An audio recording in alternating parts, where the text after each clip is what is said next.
British author Lee Child has written over 20 books starring ex-military policeman Jack Reacher, and they're all variations on a very familiar sounding theme. Essentially, someone is in trouble, a mysterious stranger drifts into town to sort everything out, and then, when their work is done, they wander off into the sunset. And if you're wondering why this sounds so familiar, it's because it's the idea behind The Lone Ranger.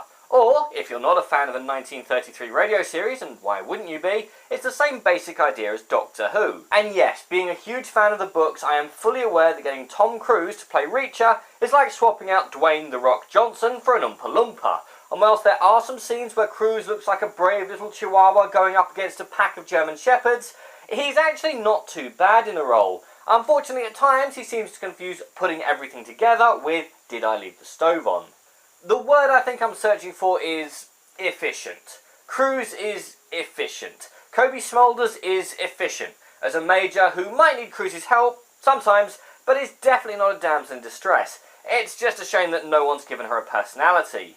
Irritating child actor, Danica Yarosh, is efficient as yet another not damsel in distress, but again, not developed in the slightest. Also, she has a few too many scenes which break up what momentum this film has. Now, the bad guy, I never did catch his name, is not efficient. He's slightly tragic. For some unknown reason, he seems to think he's in a James Bond movie, and has therefore surrounded himself with people that can't shoot straight, as well as the inevitable super henchman who wasn't named in the film, so I just took to calling him Final Boss. When the plot can be bothered to show up, it's so formulaic and conventional that it barely registers. An evil PMC is doing something and decides that getting Final Boss to murder everybody is the best way to cover it up.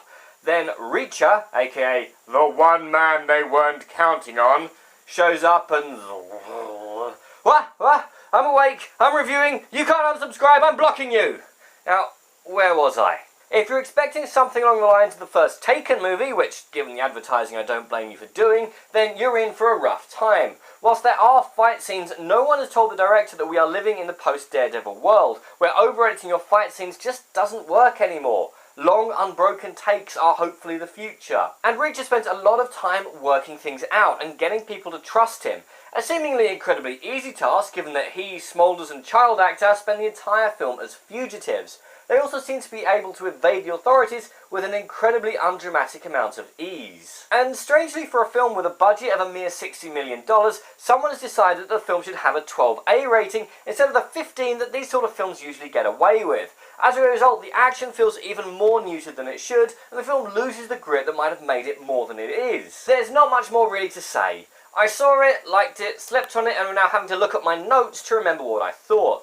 This is a sequel that wasn't supposed to happen. The original is nothing special, but it has an opening scene so amazing and tense that even Jai Courtney can't ruin it. But there's nothing of that calibre here. It feels like the opening for a TV show along the lines of The Incredible Hulk from the 70s, but one that somehow got sent to cinemas by mistake. But whereas The Nice Guys shows that feature films can have the origin story of being a TV pilot that was rewritten, Jack Reacher, Never Go Back, does nothing to prove that it deserves to be a film instead of a feature-length episode of a new TV show. Nor do they explain why the title has 3 words in all capitals. I feel like "Never Go Back" should be shouted by Brian Blessed. Long story short, skip this and go watch The Nice Guys. This film is if nothing else. If nothing else is on, yeah, go check it out. Otherwise, just don't bother. But what did you guys think? Have you seen it? And what's been your favourite book-to-movie adaptation? Comment below, let me know. I'm Daniel, this has been a Dunking. If you've enjoyed this video, please like, share and subscribe.